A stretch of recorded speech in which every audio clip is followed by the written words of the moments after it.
I turned on that old electrical panel, and something inside the wall stared back at me. My life usually ran in a very predictable rhythm, maybe a little too predictable. My work always revolved around simple things, checking worn-out panels, replacing cables that were beginning to fray, or making sure the power stayed safe in the old houses. Built back in the 70s, I lived in a small apartment facing a row of maple trees along the street. Every morning I woke up before sunrise, turned on the toaster that always rattled, then drank a cup of coffee that felt warmer emotionally than it did in taste. The tiny radio in my kitchen played the same news station day after day, as if the outside world was just as calm as my routine. That day felt no different from the days before.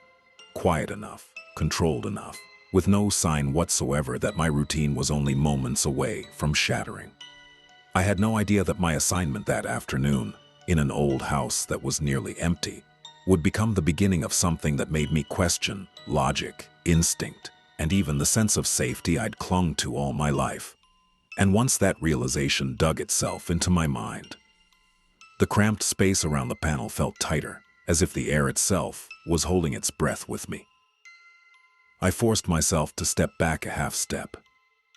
Stay calm, Landon. It was probably just a strip of metal, a piece of glass, or anything else that could reflect light. I tried to convince myself, even though my heartbeat was stuttering all over the place.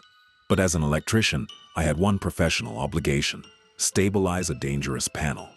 Whatever I thought I saw behind that crack, my job didn't change. Make sure nothing in there could spark a disaster. I took a deep breath and set my intention. Fix the panel and figure out what's actually behind that wall. When I shined my light into the crack again, the reflection I'd seen earlier was gone, vanished deeper inside. Just when I thought maybe it was all in my head, the electrical panel suddenly made a soft clicking noise. Despite the fact that I hadn't touched anything, the hallway lights flickered on and off in sequence, as if someone far away was flipping each switch one by one. The rhythm wasn't random. It had a pattern, a signal. A prickling sensation crawled up the back of my neck, that familiar feeling you get when someone is watching you from behind. I spun around quickly. The hallway was empty, but the temperature was dropping, making each breath feel heavy. My work phone suddenly buzzed in my pocket, even though I was certain the signal in that area was terrible. The screen displayed a short message with a single line: "Don't open it any further." My heart tightened instantly. The number wasn't listed. The message came exactly when I'd decided to inspect the crack in the wall. I glanced around. The house remained as silent as before, but the calm didn't feel natural. It felt staged, the kind that made my palms start to sweat. "I'm not playing hide and seek with anyone," I muttered under my breath, trying to distract myself from the creeping unease.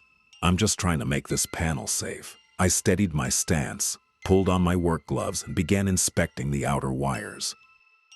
They weren't just worn. Some of them looked like they'd been yanked recently. The lines on the insulation showed a pull far too strong for a small animal. And before I could touch the next wire, something happened. The narrow space behind the panel released a faint breeze, as if there was a large room behind it, even though structurally that was impossible. Then I heard a sound, not loud, not something you could mistake for a mouse or something falling. A whisper, soft, low, and disturbingly close. "You came back." I froze. The words were so clear it felt like they were spoken right beside my ear. But I was alone in the room. My courage began to splinter, but curiosity pushed harder. If someone or something was behind that wall, I couldn't just ignore it. This panel wasn't simply broken. Something was hiding back there. I picked up my screwdriver and pressed the tip against the wooden panel, ready to remove the old nails holding the sideboard in place. If I could pry it open even slightly, maybe I'd finally see what was inside. The moment I wedged the screwdriver into the seam, the whole house gave a faint shudder. Not like an earthquake, but like something on the other side was pressing against the wall, urging me to stop. The lights throughout the house went out in an instant. Only the flashlight in my hand kept glowing. In the darkness, the crack inside the panel showed that reflection again, but this time clearer, and no longer just two small glints. There was a face a pale face with eyes that were far too wide, staring directly at me as if waiting for my next move. When our eyes met through the panel crack, my body locked up instantly. The flashlight trembled in my grip. The face didn't attack, didn't move, didn't make a sound. But its presence was so heavy, it felt like the room itself was closing in on me. I'm just here to fix the panel," I whispered unconsciously, as if the thing could understand me. Slowly, the face retreated back into the darkness, as if pulled away by something unseen. I used the brief moment to try turning on the emergency lights in the panel. If the system came back online, I could check the circuits and lock the panel, keeping a safe distance from that terrifying crack. I flipped the main switch. Nothing. I reset the breaker. Still nothing. I checked the tangled wires trying to activate the backup line. Everything failed. Even my tester wasn't picking up any current. Even though I knew the neighborhood grid was active, it was as if the house had shut itself off from me. My flashlight flickered twice, then dimmed. No, not now. I tapped the back of it, hoping the light would stabilize. The face reappeared, closer this time, so close I could see the unnatural detail at the corner of its mouth. Something like a restrained expression, not a smile, not a frown, something in between, enough to make my stomach drop. "I don't want to do this," I muttered, to no one in particular. I knew I had two choices: walk out of the house right now, or open the wall and expose whatever was hiding inside. But I couldn't just leave. My job demanded one thing: make sure the panel was safe for the homeowner. And if someone or something was in the wall, this wasn't just an electrical problem. I pressed my screwdriver against the first nail. The face slowly vanished again, almost as if giving me room. I tried taking a deep breath, but the air felt thick, like a wet cloth pressed over my nose. The first nail came loose with a soft pop. I moved to the second one when suddenly, the entire wall around the panel began to pulse, like a heartbeat. Not electrical vibrations, not machinery, a living pulse. The second nail fell. I pulled the sideboard loose with trembling hands, and before I could fully see what lay inside, something on the other side pushed the opening shut. The plank I'd loosened snapped back into place, as if held by invisible hands. I stumbled backward and hit a small cabinet in the hallway. The emergency light above me flickered to life, but the light only revealed something that made my throat tighten. Shadows lined the hallway walls, not one shadow but several, human-shaped silhouettes standing side by side, all facing where I sat, frozen on the floor. Oh, I tried to stand, but my legs wobbled. Everything I'd done since entering the house felt pointless. The panel was still dead. The crack was sealed again, and the shadows were moving slowly, stepping forward each time the light flickered, just as I was forced to choose: stay and uncover the truth, or run without answers. The emergency light dimmed, then died completely. In the suffocating darkness, a sound came from the panel. This time much clearer, no longer a whisper. "Help us out." The voice echoed softly, but with weight, raising every hair along my arms. I swallowed hard, trying to locate the source, though I knew it came from behind the wall that had refused to open. "Wah, what do you mean, us?" I whispered, barely audible. No reply. Only silence, dense and heavy, like fog settling into my lungs. My flashlight, dead moments ago, suddenly flickered weakly, just enough to give me a sliver of sight. The beam landed on something that dragged my stomach downward. The electrical panel, which had been sealed tight only seconds before, was now open again, not wide but slightly, just enough to reveal that same dark gap. But something was different. The gap was glowing, faintly, with a soft golden light pulsing gently, like breathing. I stepped toward it, stumbling, almost as if my body was moving on its own. When I leaned down to look inside, it wasn't that pale face that appeared again. It was an object, a small, square-shaped item, old-looking, covered in a thin layer of dust. It looked like a picture frame. The frame seemed to be pushed out from inside the wall, falling gently onto the floor with a soft tap. so soft it felt like delicate hands had set it down rather than dropped it. I picked it up with trembling hands. Inside the frame was a photograph that made my breath catch in my throat. A family photo. A father, a mother, and a little girl around 7 or 8. All of them smiling warmly, standing in the living room that, despite having different paint and furniture, was clearly the living room of this house. But that wasn't what made my head throb. Behind the family, there was a faint silhouette, a silhouette of a man standing right behind them, but with no face. His facial area looked blurred, not like it was smudged, but like it had been erased on purpose before the photo was taken. I tried to hold my breath, but my chest only tightened. Just as I was studying the picture, the electrical panel made another soft sound. I turned, and in the gently glowing gap behind the panel, the pale face I'd seen earlier appeared again. But now I realized something that changed everything. The face wasn't some unknown creature. It was the same face as the father in the photo.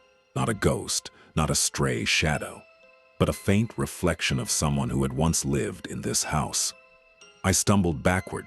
The emergency light on the wall switched on by itself, this time glowing steadily. But that light revealed something even more shocking. The shadows on the walls, previously just silhouettes, began to show more defined body shapes. They weren't random entities. They resembled the family from the photo, the child, the mother, and the father whose face matched the figure in the gap. The shadows weren't moving toward me. They were facing the panel instead, almost pointing toward it, as if they wanted me to see something deeper. That soft voice came again, not frightening this time, but filled with hope. Help us out before the house closes everything again. The house, closing, hiding. Suddenly I understood. This house wasn't just old and broken. This house was holding something inside, not something trying to hurt me, but something that had hurt them, that family. And the panel might be the only doorway left to free them. But the way to open that space wasn't with a regular screwdriver, not by forcing it. And I knew the final choice waiting ahead was the biggest decision I had ever faced. Do I dare open this wall completely, not knowing what else might come out with them? The only way, the only path forward. I stared at the panel, hands shaking, and just as I braced myself for the decision, the golden light behind the crack suddenly shifted into a bright white glow, dazzling, warm, but full of pressure, as if something inside had finally awakened. I shut my eyes for a moment because of the sudden brightness, but instead of heat or danger, the light filled the room with an odd sort of warmth. Warm, but not like sunlight. More like the warmth of someone placing their hand on your shoulder to steady you. When I opened my eyes, the light was still pouring out of the panel's gap, pulsing gently like a heart waking up from a long slumber. Oh, my flashlight was completely dead. My phone, too, only that light remained, as if inviting me to take the final step. I knew this was the moment. No tools, no backup plan. Just me, that old wall, and a family trapped in something no electrical manual could ever explain. "I'll help you get out," I whispered, voice trembling. Miraculously, the light responded, softening slightly, almost as if it understood. With every bit of courage I had left, I placed both hands on the wooden panel. I didn't force it open, I just touched it, signaling that I was ready to open whatever needed to be opened.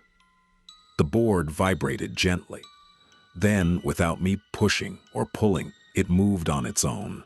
The motion, smooth, like a closet door being opened from the inside. The crack in the panel widened slowly, and the white light streamed outward, swirling in the air like glowing mist. The shadows of the family on the walls leaned toward it, as if waiting. Then, something happened that made my breath hitch, not out of fear, but from a strange sense of emotion. Boom! From the light, 3 small silhouettes emerged, gradually forming into clearer shapes. I recognized them instantly. The family from the photo. They didn't look frightening. They looked peaceful, their faces soft, free from anything threatening. The light behind the panel framed them perfectly, making the hallway feel like a sacred space filled with calm. The father, the face I'd seen in the crack, looked at me with an expression I couldn't explain. In his eyes there was relief, gratitude, and a kind of warmth I rarely encountered in real life. "Rest now," I whispered without thinking, unsure where the words even came from. And as if that was exactly what they needed, the white light enveloped them completely. Their forms faded slowly, not vanishing abruptly, but dissolving with a peaceful grace, like morning mist under the first touch of sunlight. When the final silhouette, the little girl, waved at me gently, the light began to shrink. The panel closed on its own, piece by piece, with the same soft movement as when it opened. Until finally, click. The panel shut tight. Stable, calm, no other sound. The house lights came back on, all at once, looking completely normal, as if nothing had happened at all.